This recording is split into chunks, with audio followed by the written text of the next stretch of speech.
You ever feel like the more you think, the harder it is to connect with anyone? Like, the deeper your thoughts go, the more alone you become. I used to think it was just me, that maybe I was too intense or too difficult. But over time, I realized something that hit hard. It's not that people don't understand you. It's that they can't handle what you reflect back at them. The more clearly you see the world, the more uncomfortable you make others, not because you're wrong, but because you see what they've been trying not to. And most people aren't ready for that. They say they want truth, but what they really want is comfort. So when someone like you walks in, someone who asks deeper questions, who sees through the surface, they don't lean in, they flinch. And that's when it starts. The distance, the silence, the way conversations get shallow the moment you try to go somewhere real. Not because you're arrogant, not because you're broken, but because you see too much too soon. If that's ever been your experience, if you've ever felt like your mind is a curse instead of a gift, then keep watching. Because this isn't just your story, it's what happens to people who wake up in a world that's still half asleep. It took me a long time to understand this. That intelligence, real intelligence, doesn't just challenge what people believe, it challenges how they see themselves. When you speak with depth, when your words carry weight, it doesn't just bring new ideas into the room, it brings a mirror, and most people don't want to look. Not because you're saying anything offensive. You could be calm, respectful, even quiet. But just being there, thinking differently, reminds them of everything they haven't faced yet. Their unasked questions, their unexamined beliefs, the corners of their mind they've left untouched for years. And when someone feels exposed like that, even without you trying, they pull away, they shift the topic, they joke, they check out. Not because you're being difficult, but because you represent something their ego doesn't know how to deal with. See, when we meet someone stronger or more successful, we don't always take it personally. We might even admire them. But when we meet someone who thinks more clearly, more deeply, it hits different. Because we don't just see them, we see what we're not, and that stings. So instead of leaning in, people defend themselves, sometimes by ignoring you, sometimes by making you the problem, sometimes by cutting you out altogether. And if you don't know what's happening, you start to believe it's your fault, that maybe you really are too much, too serious, too intense, too aware. But the truth is, you're just showing people something they weren't ready to see. You're not trying to threaten anyone, but the way you think, it threatens their illusion of comfort. And most people, they'll choose comfort over clarity every single time. That's the part no one tells you, that the clearer your vision becomes, the harder it gets to stay connected.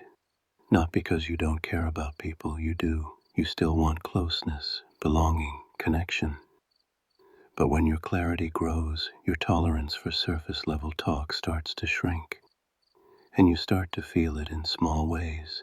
You're in a group and someone brings up something shallow, and everyone laughs, everyone nods, but you feel detached, not superior, just elsewhere in your mind.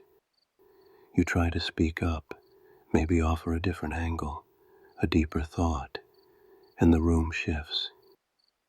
People go quiet, they change the subject. You feel that awkward pause, like you broke some invisible rule. That's when it hits you. You're not being rejected for being rude. You're being rejected for being real. Because depth, real depth, doesn't just change the conversation. It changes the energy. It makes people uncomfortable in ways they don't know how to explain. So over time, you pull back, not because you want to isolate yourself, but because trying to connect keeps ending with you feeling more alone. And then, one day, you realize society isn't built to hold people like you close.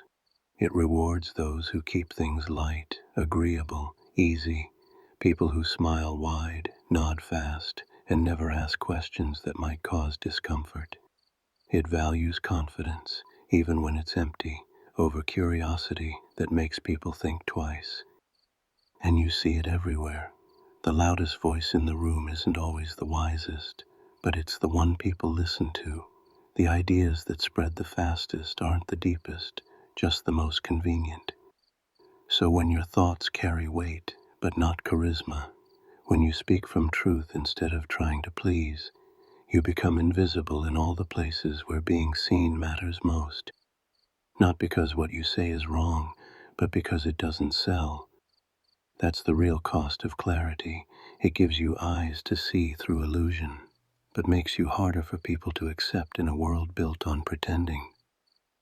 Eventually, I stopped taking it personally, not because it didn't hurt anymore, but because I started to understand why it was happening. It's not just social, it's not just cultural, it's wired into our biology. We come from people who survived by fitting in. Back then, being accepted by the group wasn't just about comfort, it was about survival. If your tribe turned its back on you, you didn't just feel bad, you died. So we evolved to crave belonging more than truth, to fear being different more than being wrong. And that's still in us. It's why the moment you say something that challenges the group, even if it's logical, even if it's honest, you feel the shift, the discomfort, the distance. Because on some deep, unconscious level, they don't just hear your idea, they feel a threat. Studies even show it. The part of the brain that lights up when people feel physically unsafe, the amygdala, also lights up when someone feels intellectually outmatched or exposed. So your clarity, your ability to ask better questions or think more critically, it's not just different, it's dangerous to the part of the brain that's wired for tribal safety. And in groups, that reaction gets stronger. People aren't just reacting to you, they're reacting to how they think others see them around you. So to protect their status, their image, their comfort, they push you out, not always with cruelty, sometimes with politeness, but it's still a rejection. Not because you did anything wrong, but because your presence, your thoughts, your awareness didn't fit the unspoken code. Don't shake the harmony. Don't think too loud. Don't wake people up. Once I understood how deep that wiring goes, things started to make more sense, but it didn't make it easier. Because biology is just the foundation, what builds on top of it, the habits, the thinking patterns, the culture, that's where the real weight is. People don't just resist intelligence, they're trained to, without even knowing it. We all carry certain mental shortcuts, biases, that help us make fast decisions, but sometimes those shortcuts backfire. One of them is the Dunning-Kruger effect. It's simple. People who know the least often believe they know the most, and the people who know the most, they doubt themselves. So when a deep thinker speaks with caution, with nuance, with maybe instead of definitely, they're often ignored, because the louder, more confident voice feels more right, even when it's not. Then there's the status quo bias. Most people stick to what's familiar, not because it's true, but because it's safe. A new idea might be better, but if it's unfamiliar, it feels risky, and people would rather stay wrong than feel uncertain. And the worst one, the backfire effect. When you show someone a truth that challenges what they believe, they don't change, they double down, they dig in, they get defensive, and suddenly you become the enemy, not the idea, not the information. That's why you can explain something carefully, respectfully, even kindly, and still get met with anger. It's not just disagreement, it's fear dressed as conviction. So when you're the one asking deeper questions, when you're the one pointing out things others don't want to see, you end up alone, not because your thoughts aren't valuable, but because they confront too much, too fast, for minds that never learned how to sit with discomfort. And as if that wasn't enough, we now live in a world that makes it even harder to be someone who thinks deeply. A world where speed matters more than substance, where the loudest voice travels farther than the truest one.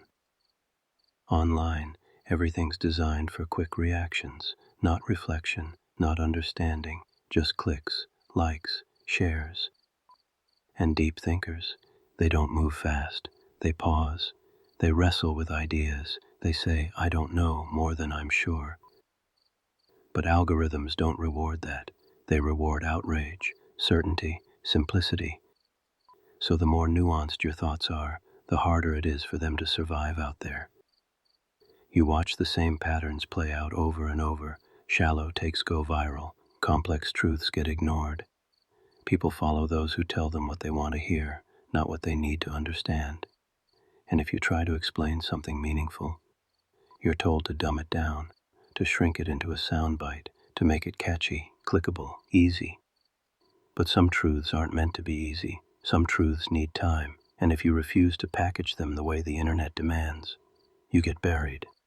It's not just frustrating, it's exhausting, because the very things that make you careful with your words, your thoughtfulness, your depth, your integrity, are the same things that make you invisible in a system built for noise. It's like the world's turned into a race, and deep thinkers were never built to sprint.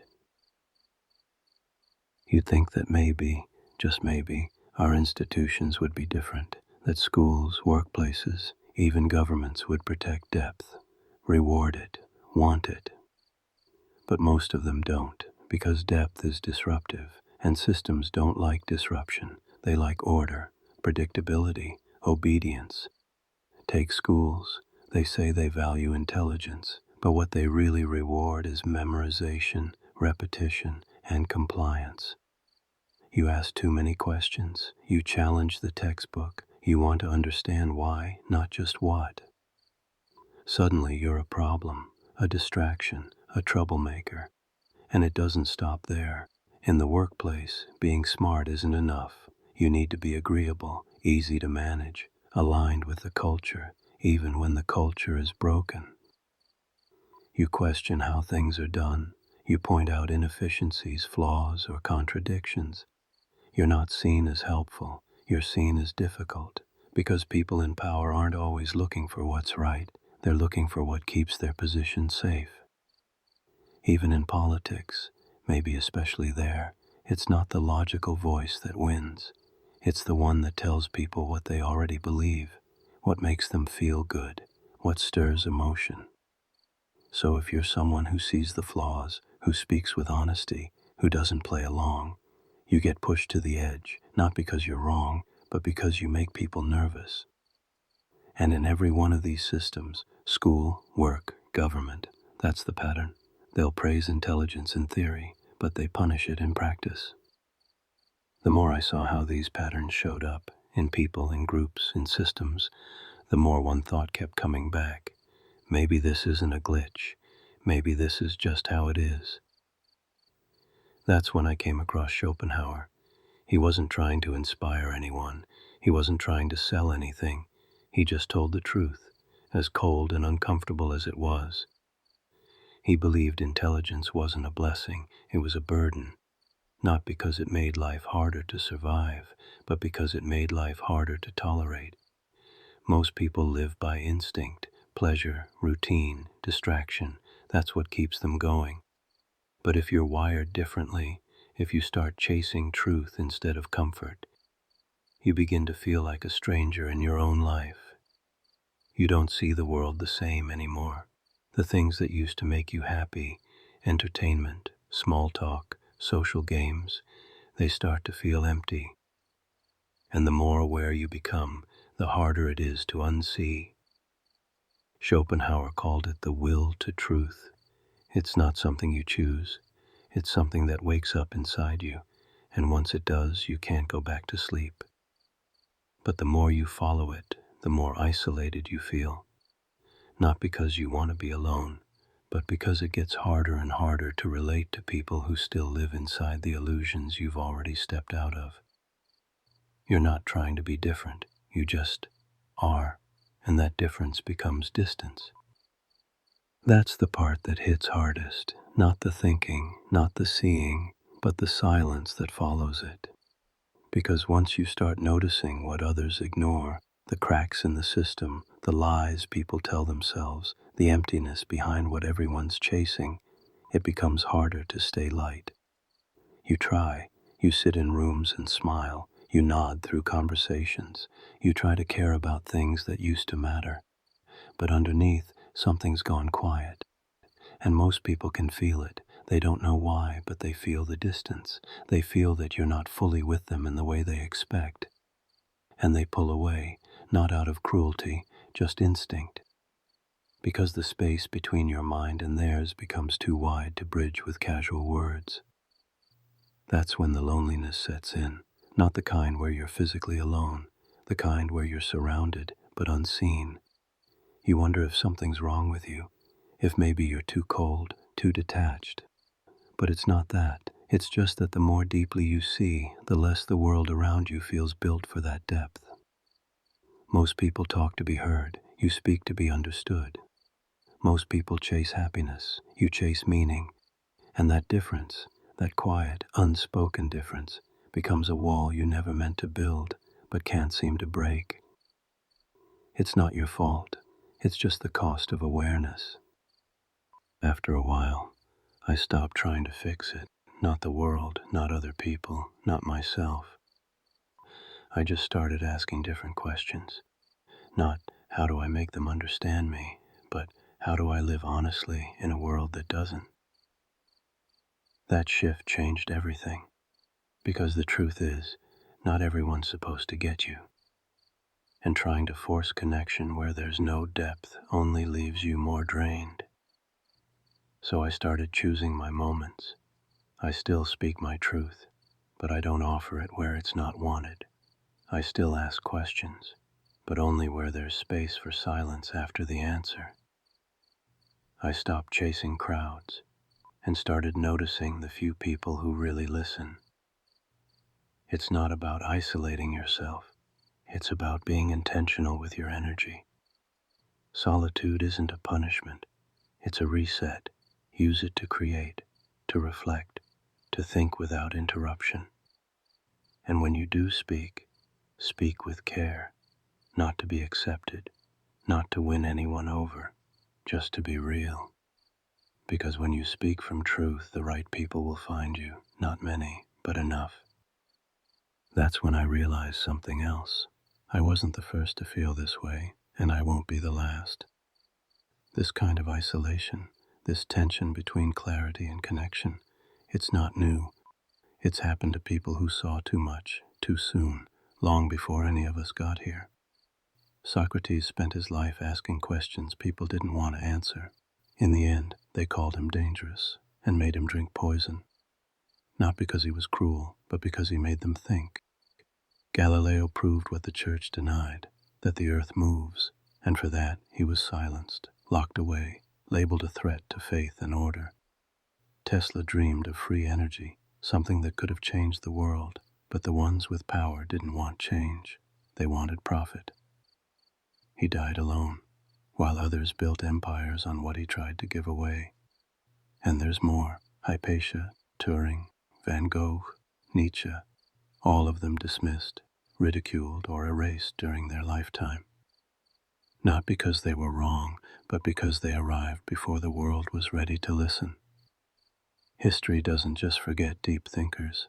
It punishes them while they're alive, and then praises them once they're safe. That's the pattern. If your thoughts challenge the system pushes back. Not always with violence, sometimes with silence, sometimes with labels. Crazy, difficult, too much. But the message is the same. Stay quiet until your truth no longer threatens anyone.